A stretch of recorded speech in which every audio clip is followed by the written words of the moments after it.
Una de las voces indispensables durante esta pandemia, autora del libro Un daño irreparable. Ella es doctora en ciencias médicas con especialización en microbiología, egresada de Harvard, directora general de Salvemos Conciencia, @salvemosorg, la doctora Lorian Jiménez Faibi. Hola doctora, qué gusto saludarle, muy buenas tardes. Carlos, muy buenas tardes. Muchas gracias por la invitación. Un gusto, como siempre, estar en tu programa. Gracias. Hoy hace el presidente López Obrador un corte de caja sobre la vacunación. Dice que se logró la meta de vacunar a los mayores de edad para esta fecha. La jefa de gobierno, Claudia Sheinbaum, va de gira a Campeche, un poco haciendo campaña también, y dice 100% de la Ciudad de México vacunados. ¿Qué balance hace usted, doctora Jiménez Faibi, de la vacunación de México? Bueno, el balance que necesitamos hacer en este momento es, en primer lugar, considerar si esta meta que el gobierno de forma arbitraria se fijó es exactamente la meta que debemos estar persiguiendo o no. La meta que el presidente había fijado es llegar al 31 de octubre con todos, supuestamente todos los mayores de 18 años, con una sola dosis, con por lo menos una sola dosis de vacuna, ¿no? Hay muchas situaciones que hacen muy poco transparente la información que el gobierno está dando sobre la vacunación. Entre otras, algo que realmente brinca, así de forma muy importante, es que en 24 horas, es decir, de lo que se habló de cifras el día de hoy a lo que se reportaba el 28 de octubre, o sea, ayer, hay una diferencia de más de 4 millones de personas vacunadas con esquema completo. Es decir, se estaba reportando 55.9 millones de personas con esquema completo el 28 de octubre. Para hoy se están registrando 60 millones. En nuestros mejores días, incluso con el estímulo que tenía el gobierno de vacunar mucho porque venían las elecciones o la consulta popular, etcétera, nunca se vacunó por arriba de 2 millones de personas en un día. Ahora nos están queriendo decir que por el cambio en las cifras que dan, tanto de personas con esquemas parciales como con esquemas completos, que en 24 horas se pusieron más de 7.2 millones de vacunas, ¿no? Esto pues es imposible de creer, ¿no? Imposible de creer. Y ahora, esto viene a que las autoridades se han negado hasta el momento a proporcionar bases de datos abiertos para poder hacer algún tipo de análisis independiente de cómo va el progreso de la vacunación. Entonces, las cifras son muy difíciles de creer de que efectivamente haya esta cantidad de personas vacunadas en nuestro país, cuando no ha habido transparencia en términos de las vacunas que llegan, las que se aplican, por qué hay arriba de 22 millones de vacunas sin aplicar, y dónde están esas vacunas y por qué no se aplican, ¿no? Si es que se tienen. Es decir, la transparencia ha sido un problema muy importante en toda esta campaña de vacunación. Pero finalmente, aquí lo que creo que la pregunta que necesitamos estarnos haciendo, Carlos, es si esta meta de vacunar con por lo menos una dosis a todos los mayores de edad es la meta que debemos estar persiguiendo o no. Y la respuesta, desde mi punto de vista profesional y el de muchas otras personas, es que definitivamente esta no es la meta. La vacunación contra COVID-19 no puede tener un fin arbitrario, es decir, bueno, gracias, ya cumplimos, ahí se ven y ya terminamos de vacunar. La vacunación contra COVID-19 tiene que ser un esfuerzo permanente. Lo que no se está haciendo en nuestro país es se habla y se enfatiza mucho sobre la cantidad de vacunas que se ponen, que finalmente hemos puesto una cantidad que con relación al resto del mundo, pues la verdad es que no tenemos mucho de qué presumir. Nos hemos quedado atrás, rezagados en términos del avance de la vacunación a nivel mundial, particularmente en Latinoamérica. Somos uno de los países que ha vacunado menos en Latinoamérica y necesitamos estar hablando de esquemas completos, no esquemas parciales, no gente que tenga por lo menos una dosis, y necesitamos hablar de la población total. Y entonces hablar un poquito de la calidad, ¿no? ¿Cuál es el tipo y calidad de vacunas que en nuestro país se han aplicado? ¿Por qué no estamos haciendo un esfuerzo ya activo para vacunar a todos los menores de edad, para proporcionar refuerzos a los adultos mayores, a las poblaciones de alto riesgo y a aquellas poblaciones que recibieron vacunas que ya sabemos que necesitan un refuerzo como CanSino y Sinovac, ¿no? De esto no se habla. Entonces, decirle o llamar hoy así una victoria de misión cumplida, otra vez se repite, está como que terminando con lo mismo que inició, ¿verdad? Marcelo Ebrard inició así, un día diciendo, señor presidente, misión cumplida sobre la vacunación. Entonces, la misión no estaba cumplida y hoy lo está, tampoco lo está. Creo que no se tiene claro cuál debe ser la misión. Y la misión es vacunar, sí, a una proporción muy importante de la población total, no solamente los mayores de edad, y vacunarlos con una campaña que garantice la calidad en la vacunación que se está dando. Doctora Jiménez Faibe, ¿qué hay sobre este asunto que acaba de mencionar, así un poco de pasadita, el tema de la vacunación en los niños? Sí. Pues está como que en pleito el gobierno federal diciendo no, solo a los que tienen comorbilidades y el secretario de salud diciendo yo ni a mis nietos vacuno, López Obrador diciendo no, son los ricos los que quieren vacunar a los niños, López-Gatell pues, sobre la misma. ¿Cómo ve este tema de la vacunación de los menores de edad?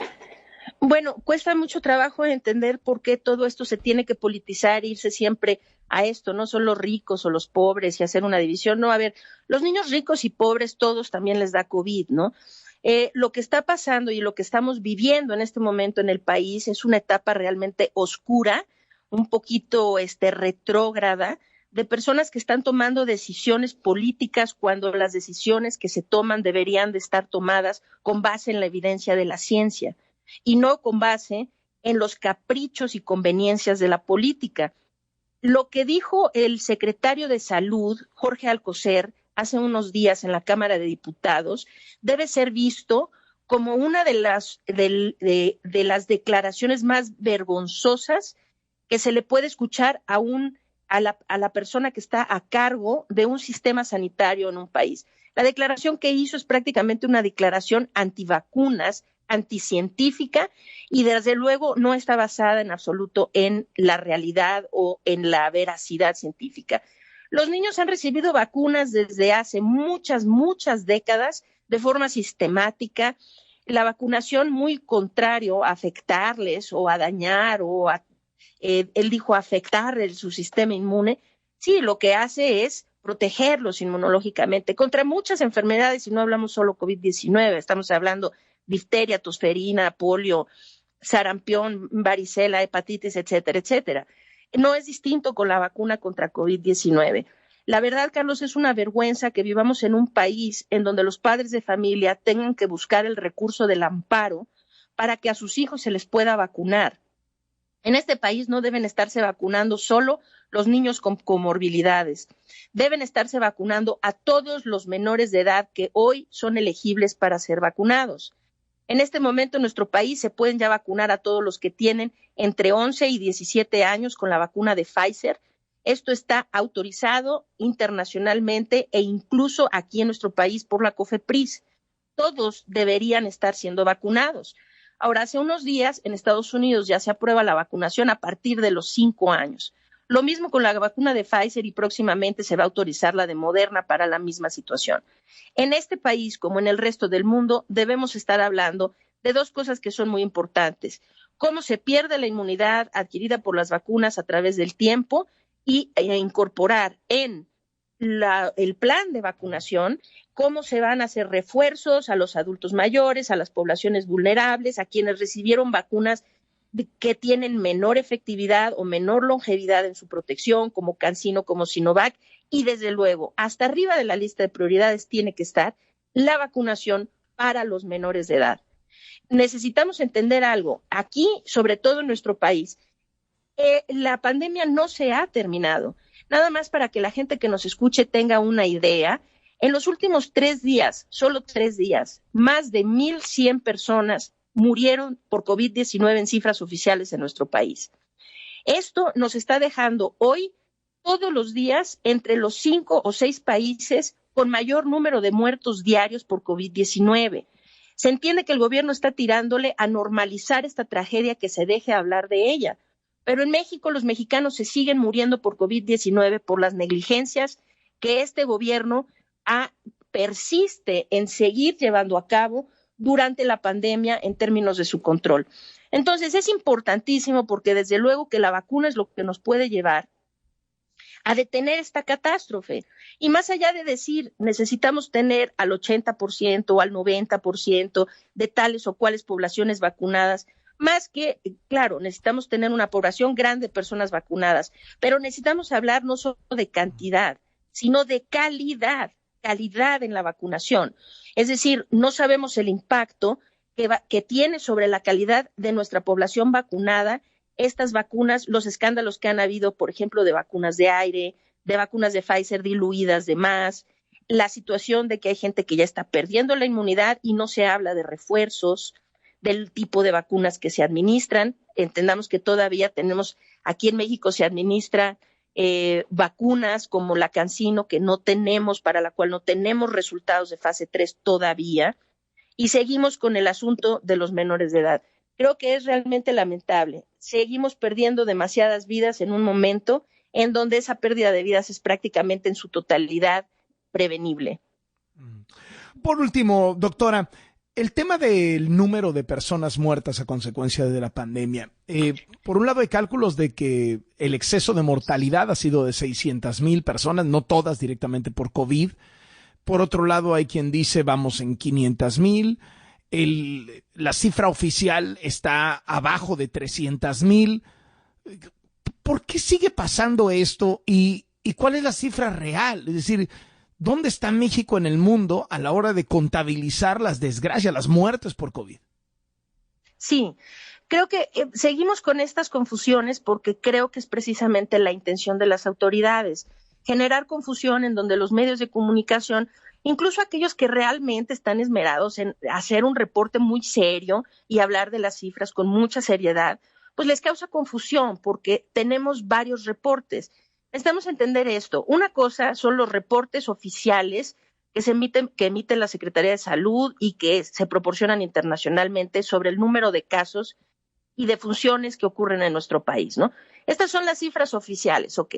Pero a ver, tenemos otras cifras que también son oficiales porque también las emite el Gobierno de México a través de la Secretaría de Salud, que son cifras que se calculan con base en la base de datos nacional del registro civil y el RENAPO, ¿no? El Registro Nacional de Población. Estas son también cifras oficiales. Actualmente se están actualizando cada 3 o 4 semanas, a veces se tardan un poquito más. A ver, en la última actualización, este reporte, que también es oficial, reporta 595,263 muertes en exceso. ¿Qué quiere decir esto? 595,263 muertes son a consecuencia directa o indirecta de la pandemia en nuestro país. Esa debería de ser la única cifra oficial. Ahora, peor todavía, tenemos estas hay que dividirlas entre las personas que murieron, de hecho, por COVID-19 y aquellas personas que murieron, vamos a decir, secundariamente a la pandemia, como que una persona que tuvo un infarto llegó al hospital y no se le pudo dar atención porque el hospital solo estaba teniendo casos de COVID. Alguien que necesitaba tratamientos oncológicos o diálisis o una cirugía programada, que no se pudieron hacer estos tratamientos porque los hospitales estaban ocupados atendiendo casos de COVID. Entonces, esas personas pues también murieron a consecuencia de la pandemia, aunque no necesariamente por COVID. ¿Y cómo separamos estas dos? Pues curiosamente en el reporte ya lo separan. Es decir, en el reporte de estas 595,263 hay 426,635 muertes que están asociadas a COVID-19. Y la definición de asociadas significa que en el acta de defunción tienen citado como causa de muerte COVID-19, muerte por el virus SARS-CoV-2, etcétera, etcétera. Es decir, que son muertes que las actas de defunción ya dicen que son a consecuencia directa de COVID-19. Sin embargo, solo 279,000 y tantas, en la misma fecha, hasta donde llega el reporte, que es hasta la semana epidemiológica 38, es decir, hasta el 4 de octubre, solamente eran 279,000 las que se reportaban. Entonces, ¿por qué esta diferencia tan grande si ya sabemos cuántas son las muertes oficiales por COVID-19, dadas las actas de defunción? ¿Por qué la Secretaría de Salud, que genera estos mismos datos, no hace un ajuste, como han hecho muchos gobiernos, a las cifras de exceso de mortalidad y poner el número de muertes por COVID-19 en nuestro país en el nivel real. Pues no lo hacen porque desde luego que esto los hace ver peor de lo que quieren verse, ¿no? Pero la realidad es esa. Hasta el 4 de octubre habían 426,635 personas muertas por COVID-19 directamente, y el resto, si hacemos la diferencia con las 595,000, son muertes que se han dado a consecuencia indirecta de la pandemia. Doctora Lorian Jiménez Faibi, le agradezco muchísimo estos minutos para W Radio y muy buenas tardes. Muchas gracias. Muy buenas tardes, Carlos. Hasta luego. Ella escribió el libro Un daño irreparable sobre el manejo de la pandemia. Es doctora en ciencias médicas con especialización en microbiología. 2:25 p.m.